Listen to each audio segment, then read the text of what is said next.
Morning বন্ধুরা, চলে এসেছি আমার বাগানে। এই যে আমার কলা বাগান দেখুন। আজকে সকালবেলায় উঠে ফ্রেশ হয়ে চলে এসেছি আম গাছ তলায়। এই যে আম পেড়েছি, কতগুলো আম পেড়েছি আপনাদের দেখাবো। এই যে আম গাছ দেখুন, ওই ডালটা থেকে আমি পেড়েছি। কিন্তু সব কিছুই কিন্তু করতে হয়, শরীরকে যদি সুস্থ রাখতে হয় তাহলে আপনাকে প্রতিদিন ফল আপনাকে খেতে হবে। তাই যতটা চেষ্টা করি টাটকা খাবার খাওয়ার চেষ্টা করি, টাটকা ফল খাওয়ার চেষ্টা করি।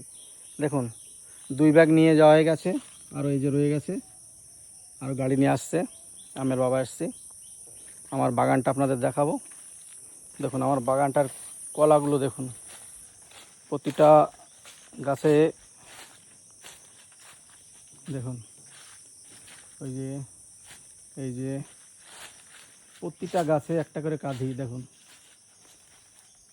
সারা বছর আমাদের বাড়িতে কলার চাষটা হয়। দেখুন আমরা কিন্তু সবসময় কলাটা খুব ভালো খাই, তাই আপনাদের সামনে এটা তুলে ধরলাম। কার কার ভালো লাগে বলবেন। এই যে ওই গাছ থেকে পেড়েছি, এই গাছ থেকেও পেড়লাম। দেখুন